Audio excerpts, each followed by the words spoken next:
Halo semuanya, balik lagi sama aku Ilham Bintang Anugrah dari SMA Negeri Sumatera Selatan.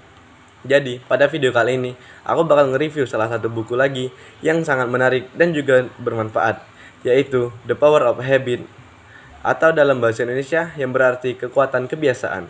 Buku ini ditulis oleh Charles Duhigg dan pertama kali diterbitkan pada tahun 2012. Sejak diterbitkan, buku ini menjadi salah satu karya pengembangan diri yang cukup populer di berbagai negara, termasuk di Indonesia. Buku ini termasuk ke dalam genre pengembangan diri atau self-improvement, walaupun di dalamnya terdapat banyak penjelasan yang berkaitan dengan psikologi dan penelitian ilmiah. Cara penyampaiannya tetap mudah dipahami karena diperkaya dengan cerita nyata. Jadi, pembaca tidak merasa terbebani dengan istilah-istilah yang rumit, melainkan justru terbawa dengan kisah-kisah inspiratif yang ada di dalamnya. Secara garis besar, buku The Power of Habit membahas tentang bagaimana kebiasaan terbentuk dan bagaimana kebiasaan tersebut memengaruhi kehidupan kita. Duhigg menjelaskan sebuah konsep yang disebut habit loop. Habit loop terdiri dari 3 bagian utama, yaitu cue atau pemicu, rutin atau rutinitas, dan reward atau hadiah. Contoh sederhana, ketika kita merasa bosan lalu membuka ponsel, itu menjadi rutinitas dan setelahnya kita merasa lebih terhibur dan itulah yang disebut reward. Jika hal ini terus diulang, maka otak kita akan menyimpannya sebagai kebiasaan. Yang membuat buku ini menarik adalah contoh nyata yang diberikan oleh penulis. Misalnya, Starbucks tidak hanya melatih pegawainya untuk membuat kopi, tetapi juga membentuk kebiasaan pelayanan yang ramah kepada pelanggan. Ada juga kisah seorang atlet olimpiade yang meraih kesuksesan bukan hanya karena bakat, tetapi juga karena disiplin dalam menjaga kebiasaan kecil setiap harinya.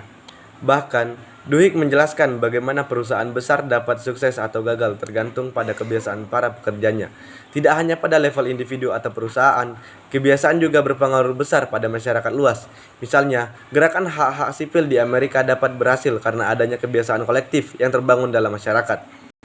Sebagai seorang pelajar, saya merasa buku ini sangat relevan dengan kehidupan saya. Seringkali saya terbiasa menunda-nunda belajar dengan alasan ingin istirahat sebentar, lalu berakhir bermain ponsel terlalu lama. Sehingga membaca buku ini, saya menyadari bahwa kebiasaan buruk tersebut sebenarnya bisa diubah. Caranya adalah tetap mempertahankan pemicu dan hadiah, tetapi menggantinya dengan rutinitas dengan sesuatu yang lebih bermanfaat. Misalnya, membaca sebentar atau mengerjakan sedikit tugas terlebih dahulu. Hal ini membuat saya lebih paham bahwa perubahan tidak harus besar dan instan. Cukup dimulai dari kebiasaan kecil yang konsisten. Menurut saya, keunggulan utama dari buku ini adalah kemampuannya menyampaikan ide yang cukup rumit dengan cara yang sederhana. Penulis menggabungkan teori psikologi dengan kisah nyata sehingga pembaca tidak merasa jenuh. Buku ini juga memberikan kesadaran bahwa kesuksesan dalam kehidupan bukan ditentukan oleh motivasi sesaat, tetapi oleh kebiasaan yang dilakukan berulang-ulang. Untuk kelemahan dari buku ini juga adalah yang pertama, jumlahnya halaman cukup tebal, sehingga penjelasan pada beberapa bab terasa panjang dan bertele-tele. Beberapa contoh juga diulang-ulang sehingga menimbulkan kesan sedikit membosankan. Secara keseluruhan, The Power of Habit adalah buku yang sangat layak dibaca oleh siapa saja, termasuk pelajar SMA. Buku ini mengajarkan bahwa kebiasaan kecil yang konsisten akan membawa dampak besar dalam kehidupan kita. Jika kita ingin meraih masa depan yang baik, maka kita harus mulai membangun kebiasaan baik sejak sekarang. Bagi saya pribadi, setelah membaca buku ini merasa lebih termotivasi untuk belajar dengan konsisten, mengatur waktu dengan lebih bijak, dan perlahan-lahan mengurangi kebiasaan buruk yang selama ini sering saya lakukan. Mungkin sekian review buku saya tentang The Power of Habit karya Charles Duhigg.